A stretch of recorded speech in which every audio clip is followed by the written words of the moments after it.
Hello students, स्वागत है आपका विक्रम एकेडमी के यूट्यूब चैनल पर। आज हम 9th स्टैंडर्ड का ज्योग्राफी सब्जेक्ट सीखने जा रहे हैं। टॉपिक है third, exogenetic process part 1। Okay, तो चलो देखते हैं क्या दिया है इस टॉपिक में। Many landforms are form due to the internal movements in the earth. So बहुत से ऐसे लैंड फॉर्म्स क्रिएट हुए हैं क्योंकि अर्थ के अंदर, जमीन के अंदर इंटरनल मूवमेंट्स होते हैं और फिर लैंडफॉर्म क्रिएट होते हैं। Many processes occur on the earth surface also lead to the formation और डिग्रेडेशन ऑफ लैंडफॉर्म्स कंटिन्यूअसली। जैसे कि यहाँ पे बताया, ऐसे लैंडफॉर्म्स क्रिएट होने के लिए अर्थ सरफेस पे सो मेनी प्रोसेसेस होती है। अब ये प्रोसेसेस कौन सी है वो हम यहाँ पे देखने वाले हैं। In this lesson, we will be studying the exogeneity यानी external process, the landforms formed by them, जिनकी वजह से landforms create होते हैं। ऐसे external process कौन कौन से हैं वो हम ये टॉपिक में सीखेंगे। External process occur because of the forces working on the earth surface। जो earth surface पे, जमीन पे जो external forces लगती है उनकी वजह से प्रोसेसेस होगी और फिर लैंडफॉर्म्स क्रिएट होंगे। They are mainly solar energy, gravitational force, kinetic energy associated with the moving objects on the earth surface. तो हम बोल सकते हैं ऐसे कौन से एक्सटर्नल फोर्सेस है, सोलर एनर्जी की वजह से, ग्रेविटेशनल फोर्स की वजह से, या फिर काइनेटिक एनर्जी जो मूविंग ऑब्जेक्ट्स की वजह से मिलेंगे। अभी मूविंग ऑब्जेक्ट्स अर्थ पे कौन से रहेंगे, नॉर्मली हम बोल सकते हैं विंड, वाटर, इनकी वजह से। ठीक है, तो चलो अभी आगे देखते हैं। डू यू नो में landforms form on the earth surface as a result of internal movements are called primary and secondary landforms. ऐसे लैंडफॉर्म्स, ऐसे जमीन के हिस्से जो इंटरनल मूवमेंट की वजह से बने हैं वो प्राइमरी या सेकेंडरी लैंडफॉर्म्स होते हैं। जैसे कि कंटिनेंट्स बने हैं, माउंटेन्स बने हैं, प्लेट्यूज बने हैं, प्लेन्स बने हैं। Because of the external process, अभी एक्सटर्नल प्रोसेस जैसे रहेंगे weathering, erosion, transportation, deposition, primary और secondary landforms give way to the territory landforms. जैसे कि वैलीज बनी है, सैंड ड्यून्स है, डेल्टा है, यू शेप वैलीज है। तो कुछ एक्सटर्नल प्रोसेस की वजह से ये हुआ है। अभी जो इमेज दिए है वो इमेज हमें देखनी है। देखो किस तरह से स्ट्रक्चर बना है। एक्सटर्नल प्रोसेस की वजह से लैंडफॉर्म्स कुछ इस तरह यहाँ पे बन गया है। इमेज पहली जो एक्सफोलिएशन ऑफ डन शेप हिल ऐसे बोला है, मैकेनिकल वेदरिंग। रीजन क्या है, मैकेनिकल वेदरिंग। और सेकंड इमेज देखो, ब्लॉक डिसइंटीग्रेशन बोला है, जो भी मैकेनिकल वेदरिंग का हिस्सा है। थर्ड शैटरिंग, देखो पूरा स्टोन लेवल ही शैटर हो चुका है, ये भी मैकेनिकल वेदरिंग है। See the given pictures, observe the physical appearance of the rocks in pictures। तो हमने देखा किस तरह से रॉक का स्ट्रक्चर हो चुका है। You can see that rocks are broken। आपने देखा कि रॉक्स कैसे ब्रोक हो चुके हैं, फ्रैक्चर हो चुके हैं, एंड होल्स भी है उनमें। In a picture you can also see that the statue has been deformed। आप पिक्चर में देख सकते हो कि स्टैचू किस तरह से डिफॉर्म हो गया। Why are the rocks in such a condition? Rock ऐसे कंडीशन में क्यों पहुंचे, सोचो जरा, इसके पीछे रीजन क्या हो सकता है। जैसे इमेज के नीचे आपको रीजन दिया ही है, ये रीजन है मैकेनिकल वेदरिंग। यहां पे देखो और इमेजेस, ऑक्सीडेशन जिसे केमिकल वेदरिंग बोला है, biological weathering, biological weathering trees के लिए, ओके, और ये केमिकल वेदरिंग, और यहाँ पे again chemical weathering, salt weathering ऐसे बोल सकते हैं। अभी इनके सब जो है एक्सप्लेनेशन जो है हमें आगे मिलेगा। ब्रेकिंग और weakening of rocks is natural phenomenon. Rock break होना या फिर वीक हो जाना ये नेचुरल प्रोसेस की वजह से है, नेचुरल फेनोमेना है, इसे वेदरिंग बोलते हैं। Weathering can be of 3 types. 3 तरह के वेदरिंग नॉर्मली पाए जाते हैं। मैकेनिकल जो फिजिकल वेदरिंग होगा, chemical and biological weathering. In arid climates mechanical weathering is a dominant, while in humid climates chemical weathering is a more effective. अगर climate arid हो गया तो मैकेनिकल वेदरिंग थोड़ा डोमिनेंट होगा, बट ह्यूमिड क्लाइमेट में वो ज़्यादा होगा केमिकल वेदरिंग ज़्यादा लेवल से होगा।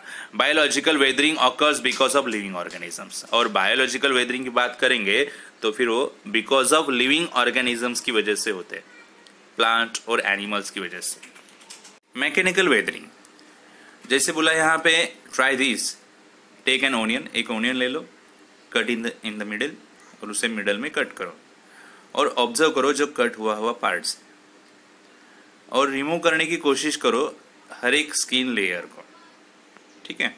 You will notice that just as we can remove each and every outer layer of the onion, आप नोटिस करोगे जैसे ही हर एक लेयर आप रिमूव करने की कोशिश करोगे, तो इन नेचर में भी ऐसे ही होता है, रॉक का स्ट्रक्चर ऐसे ही होगा और प्रोसेस भी ऐसे ही होगी। The expose part of the rock heat more while the inner part is comparatively cooler, जो बाहर का हिस्सा है रॉक का उसे ज़्यादा हीट मिलती है, और इनर पार्ट जो है रॉक का वो कंपैरेटिवली कूलर होगा, और इसकी वजह से आउटर लेयर जो है रॉक का fall apart from the main rock, जो आउटर लेयर है वो थोड़ा निकलने की कोशिश करता है वहाँ से, तो बिकॉज ऑफ दिस इसे हम बोलेंगे एक्सफोलिएशन ऑफ द रॉक। जैसे कि आप इमेज में देख सकते हो किस तरह से लेयर दिख रहे हैं रॉक के।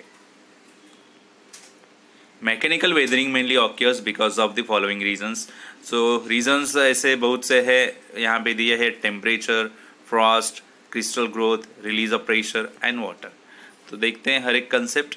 Temperature first, the minerals in the rocks expand because of heat and contract. तो पहली बात आप समझ लो कि रॉक्स में मिनरल्स होते हैं, और वो मिनरल्स जो है हीट की कांटेक्ट में आने की वजह से, हीट की वजह से और टेम्परेचर बढ़ने की वजह से, कम होने की वजह से उनमें चेंजेस होते हैं, वो एक्सपांड होते हैं due to such continuous contracting and expanding tension. तो इनकी वजह से वो मिनरल्स में कॉन्ट्रैक्ट होना और एक्सपांड होना, ये सिचुएशन क्रिएट होती है टेम्परेचर कम ज़्यादा होने की वजह से। तो रॉक पार्टिकल्स में ये टेंशन क्रिएट होता है। Each mineral reacts differently to the temperature, हर एक मिनरल जो रॉक में है सो अलग अलग लेवल पे रिएक्ट होता है टेम्परेचर को। सब minerals expand more while others do not expand, कुछ मिनरल्स तुरंत एक्सपांड होंगे, बाकी के मिनरल्स एक्सपांड नहीं होंगे। So the tension form in the rock also increase and decrease. तो इस तरह से जो रॉक में टेंशन क्रिएट होता है वो कभी ज़्यादा होता है तो कभी कम। As a result cracks develop in the rocks, but इसका परिणाम जो है ऐसे होगा कि रॉक जो है क्रैक होंगे and they break in areas where the durable range of temperature is higher. Weathering of this type is common in the hot desert. So ये टाइप का जो वेदरिंग है नॉर्मली हॉट डिजर्ट में common है, क्योंकि वहाँ पे टेम्परेचर ज़्यादा होता ही है, और ज़्यादा टेम्परेचर में आपको ये वेदरिंग जो है दिखाई दे सकता है। अभी frost, you know that the volume of the water increase when it freeze. आपको पता है वाटर का वॉल्यूम इंक्रीज हो जाएगा जब वो फ्रीज होगा। In areas where the temperature drop below 0 degree Celsius for quite some time. कोई कोई एरिया ऐसे होंगे जहाँ पे टेम्परेचर 0 डिग्री सेल्सियस के नीचे भी जा सकता है। Water accumulate in the cracks and creeps in the rocks freezes। तो उस जगह पे वाटर क्रैक्स में एक्यूमुलेट होगा और वहाँ पे वाटर होगा फ्रीज क्रैक्स के अंदर, और वहाँ पे वाटर फ्रीज हो गया तो आइस लेवल जो है उससे ज़्यादा वॉल्यूम होता है, वॉल्यूम इंक्रीज होगा, और ये वॉल्यूम इंक्रीज होने की वजह से रॉक में टेंशन क्रिएट होगा एंड दे शैटर, और उनमें वेदरिंग पाया जाएगा। Crystal growth in rocky coast waves hit the sea cliff. Rocky coast जहाँ पे होगा वेव्स जो सी से आने वाली है वो डायरेक्टली क्लिफ पे आती है। The water is alkaline, water पहले से अल्कलाइन है। Some water droplets hit the cracks, कुछ वाटर ड्रॉपलेट्स जो है रॉक के क्रैक्स को हिट करते हैं। In this alkaline water the soluble material in the rock के डिसॉल्व, और ये अल्कलाइन वाटर जैसे ही आता है रॉक के यहाँ पे तो जो सॉल्युबल मटेरियल होगा रॉक का वो डिसॉल्व हो जाएगा वाटर में। This lead to formation of small holes, इसकी वजह से रॉक में छोटे छोटे होल क्रिएट होने लगते हैं। This is the effect of solution. ये सोल्यूशन की वजह से होगा। रॉक में जो सॉल्युबल मटेरियल है वाटर में मिक्स हो जाता है और रॉक का बचा हुआ हिस्सा होल होल जैसा दिखाई देगा।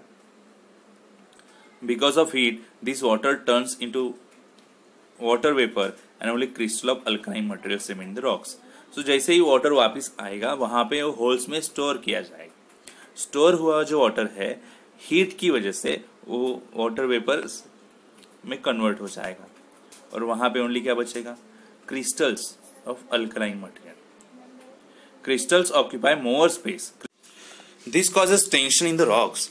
Holes are form in the rocks, it looks like a honeycomb. तो इसकी वजह से रॉक में टेंशन होगा, होल्स क्रिएट होंगे रॉक्स में और ये हनीकॉम्ब के जैसे दिखता है। जैसे आप इमेज देख सकते हो रॉक में किस तरह से हनीकॉम्ब के जैसा स्ट्रक्चर मिला है, इसे अल्कलाइन क्रिस्टलाइजेशन हम बोलेंगे। आगे बढ़ेंगे, रिलीज ऑफ प्रेशर।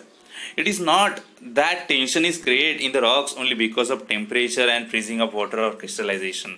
हम ये नहीं बोल सकते कि टेम्परेचर और फ्रीजिंग की वजह से ही टेंशन क्रिएट हो सकता है रॉक्स में, और भी कुछ रीजन है। उनमें आता है रिलीज ऑफ प्रेशर। जैसे कि आउटर लेयर जो है, आउटर लेयर पे प्रेशर एक्सर्ट होगा तो इनर लेयर पे एक्सर्ट करेगा प्रेशर, लोअर लेवल पे जाएगा। When this pressure cease to exist, the lower और inner layer get freed from the pressure। और जैसे यह प्रेशर निकल जाएगा तो लोअर और इनर लेयर जो है वो फ्रीड होगा। This also leads to weathering, but इसकी वजह से होगा weathering। Water, some areas experience more rainfall than others। कोई ऐसे regions है जहाँ पे ज्यादा rainfall होता है। In such areas, soaking of rock water also cause weathering। तो वहाँ पे वाटर जो है सोक होता है वो रॉक्स में, तो उसकी वजह से वेदरिंग होगा। सम रॉक्स लाइक जैसे सैंडस्टोन होगा, कैग्लोमेरेट होगा। This rocks are form because of pressure on the agglomeration of sand particles. Mud also make sand particles come together. Mud भी जो है उसकी वजह से सैंड पार्टिकल्स एक साथ आ सकते हैं। So when water penetrates such rocks, but ऐसे सिचुएशन में अगर वाटर वहां पे सोक हो गया, पेनिट्रेट्स हो गया, द पार्टिकल्स गेट लूज। और पार्टिकल्स जो है रॉक के पार्टिकल्स, सैंड पार्टिकल्स जो है वो लूज होंगे, okay, and separate from the main rock, और मेन रॉक से वो सेपरेट होंगे। This is called granular weathering. इसे ग्रैन्युलर वेदरिंग हम बोलेंगे, ओके। आगे बढ़ते, देखो इमेज दिया है यहाँ पे किस तरह से ग्रैन्युलर वेदरिंग होगा। Sometimes both temperature and water are responsible for weathering। कभी कभी टेम्परेचर और वाटर भी वेदरिंग के लिए रीजनिंग होता है। Difference in temperature cause contraction and expansion, widening the joints और the cracks in the rocks.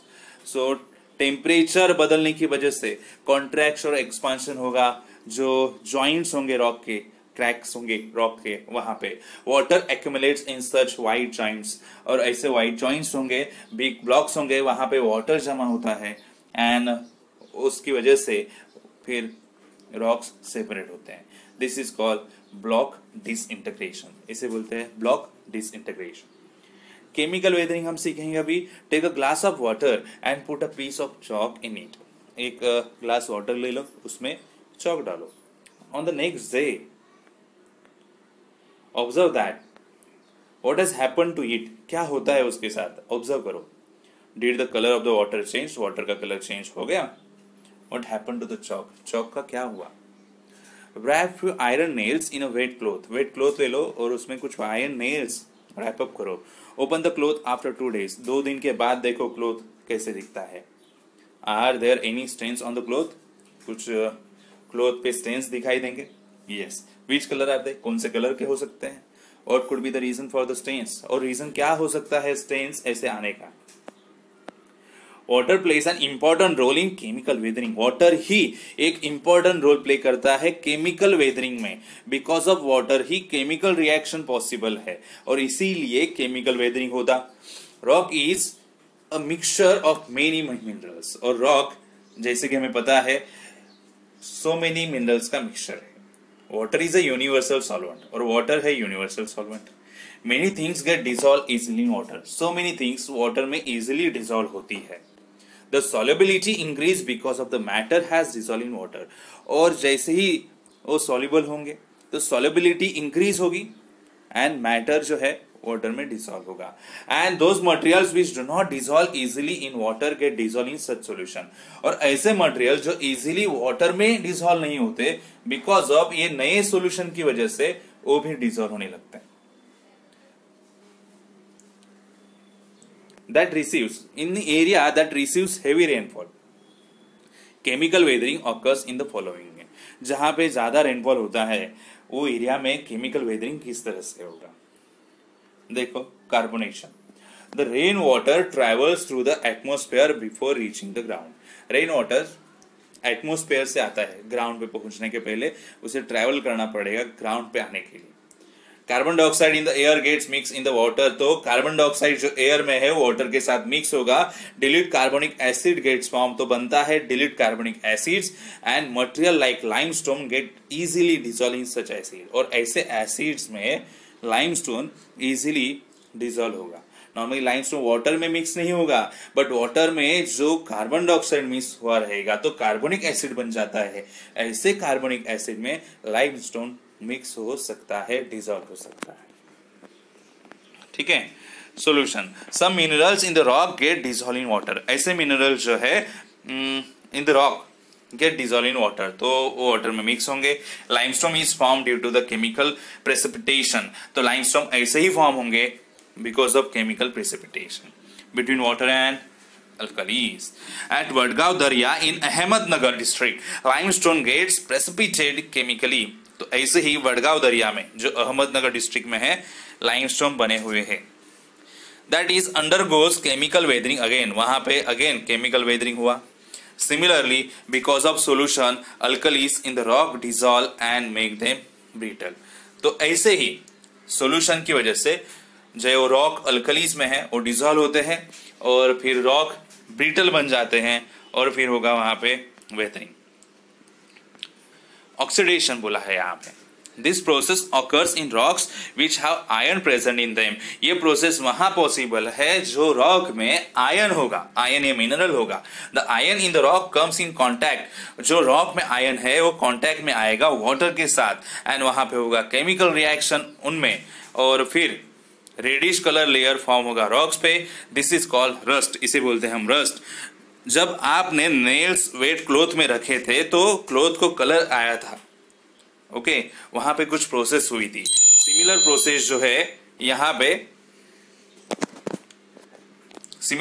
है यहाँ पे रॉक्स एरिया में होगी जहां पे हाई रेनफॉल होगा।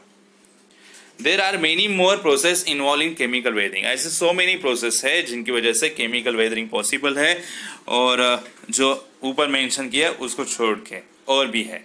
Daily life examples include moisturising of table salt in rainy seasons, apple slices turning brown. एक कुछ एग्जांपल्स दिए हैं कि बिकॉज ऑफ आपको पता चले कि केमिकल रिएक्शन की वजह से वेदरिंग होता है। ठीक है। अभी biological weathering, besides mechanical and chemical weathering biological factor also responsible. जैसे मैकेनिकल वेदरिंग है, केमिकल वेदरिंग है, वैसे और भी रीजंस है वेदरिंग के जिसमें आता है biological weathering. Have you visited any fort? आपने किसी फोर्ट को विजिट किया है क्या? Have you seen trees growing on their minarets? So आपने देखा होगा ट्रीज जो है उनके माइनेट्स पे आए हैं। You also must have seen pieces of rocks getting separated. आपने देखा होगा कि rocks के pieces जो है separate हुए हैं because of the roots of the trees. As the roots grow bigger, they create tension. जैसे ही roots बड़े हो जाते हैं उनमें tension create होने लगता है and start breaking them, और फिर break होना start होता है। Ants make large ant hills. Rats, mice, rabbits and other worms and insect make burrows in the ground. Ants क्या करती है? बड़े बड़े ant hills बनाती है। Rats, mice, rabbits and other worms जो है ऐसे इंसेक्ट जमीन के अंदर जाते हैं। These animals are called burrowing animals. ऐसे एनिमल्स burrowing animals हैं। Because of their activity, weathering of rock occurs. उनके ये एक्टिविटी की वजह से weathering of rock होता है। Beside this, algae, moss, lichen, other flora जो है ये भी इनकी वजह से भी, ये बढ़ने की वजह से, ग्रो होने की वजह से वेदरिंग होगा। They also help in weathering. Yes, आप इमेज में देख सकते हो लीचेन, ये जो प्लांट है ये किस तरह से आया है यहाँ पे, और ये भी रीजन है वेदरिंग का। मास मूवमेंट, जिसे मास वेस्टिंग बोलेंगे। The weather rock material start moving along the slope due to gravity and accumulate near the foot hills. अब ये किस तरह का वेदरिंग है देखो। So weather rock material start moving along the slope, जैसे स्लोप रहेगा, माउंटेन्स रहेगा, हिल रहेंगे, जहां पे स्लोप रहेगा तो ग्रेविटी की वजह से वहां पे स्लोप पे ये वेदरिंग होगा। Accumulate near the foot hills और द जेंटल स्लोप, जहां पे जेंटल स्लोप होगा वहां पे फुट हिल पे ये सब मटेरियल गैदर होगा। This process has been happening for years, ये प्रोसेस ईयर्स में हो, तुरंत नहीं होगा। The weather particles form a conical heap at the foot hills, जो वेदर पार्टिकल्स है उनकी वजह से कोनिकल हीप बनता है फुट हिल पे। When weather particles move down due to the gravity alone, the process is called mass movement. Only gravity की वजह से ऐसे अगर मूवमेंट्स हो रहे हैं तो उसे मास मूवमेंट बोला जाएगा। Mass movements occur in two ways, दो वे से होगा। It is rapid on steeper slopes, अगर ज़्यादा स्लोप है तो स्पीड से होगा, अगर जेंटल स्लोप है तो स्लोअर स्पीड से होगा। Rapid mass movement, rock falls, landslides, land subsidence occur rapidly, ये रैपिडली होते हैं। रॉक फॉल्स होना, लैंडस्लाइड होना, लैंड सब्सिडेंस होना। Their effects are very destructive, उनके इफेक्ट भी डिस्ट्रक्टिव है। The probability of these events is more in the regions having humid climates and steeper slopes, जहाँ पे steeper slopes है, humid climates है, वहाँ पे इनकी probability होने की जो chances है वो ज़्यादा है। A thick layer of weather material forms on the slope, जो thick layer जो है वेदर मटेरियल का वो स्लोप पे फॉर्म होगा। When it rains in such area, जैसे ही ये एरिया में ज्यादा रेन अगर होगा, rain water penetrates and the weather materials, तो वेदर मटेरियल्स में रेन वाटर पेंट्रेट होगा एंड द वेट इंक्रीज, उनका वेट बढ़ेगा। अगर वेट बढ़ेगा तो वहां से वो स्लोप से डायरेक्टली नीचे जाएंगे। The weather materials move very rapidly, और वो ज्यादा स्पीड से वहां से मूव होंगे and come down the slope, और वो वहां से नीचे की तरफ आ जाएंगे स्लोप पे से। तो मड स्लाइड एट मालिन विलेज ऑफ पुणे, आपने सुना होगा मालिन विलेज जो है पुणे डिस्ट्रिक्ट में, वहां पे मड स्लाइड हुआ। Sometimes the weather materials do not move downward but sink in situ, तो कभी कभी वेदर मटेरियल जो है डाउनवर्ड की तरफ नहीं आते, वहीं पे सिंक होंगे। दिस इज कॉल्ड स्लम्पिंग, इसे स्लम्पिंग बोलते हैं। Such rapid mass movements may also occur because of earthquakes. Earthquake की वजह से भी ये पॉसिबल है, जैसे कि 3.10 में आपको ये दिख रहा है इमेज स्लम्पिंग का। Slower mass movements in areas with dry climates and gentle slope, जहाँ पे ड्राई क्लाइमेट है, जेंटल स्लोप है, वहाँ पे आपको ये स्लोअर मास मूवमेंट्स दिखाई दे सकता है। Mass movements occur slowly here. Soil creep is a common phenomenon in such areas, ऐसे एरियाज में सॉइल क्रीप होना एक कॉमन फेनोमेनन है। In periglacial regions along the slopes small layers of soil accumulate because of the movement of soil. So small layer जो है soils के accumulate होंगे यहाँ पे सॉइल के मूवमेंट की वजह से। दिस इज कॉल्ड सॉलिफ्लक्शन, इसे सॉलिफ्लक्शन भी बोल सकते हैं। तो देखो यहाँ पे रॉकफॉल की इमेज दी है, यहाँ पे लैंडस्लाइड्स दी है, और यहाँ पे solifluction. Erosion, like weathering and mass movements, erosion also an external process. Erosion occurs through various agents, so many agents की वजह से, रीजन्स की वजह से इरोजन होगा। विंड है, रनिंग वाटर है, ग्लेशियर्स है, सी वाटर है, ग्राउंड वाटर है, इनकी वजह से इरोजन होता है। We'll study the agents of erosion and the landform produced by them in the next lesson. तो ये सब जो agents of erosion है और landforms produce होंगे उनकी वजह से, ये हम next lesson में सीखने वाले, स्टडी करने वाले। तो ये लेसन में यही था, इतना ही पार्ट था। और आपको ये समझ में आया ही नहीं, आप मुझे कमेंट सेक्शन में बता सकते हो। आपको वीडियो पसंद आया है तो आप लाइक कर सकते हो, शेयर कर सकते हो, और चैनल ज़रूर सब्सक्राइब कीजिएगा। Thank you. मिलते हैं नेक्स्ट वीडियो में नए कंसेप्ट के साथ।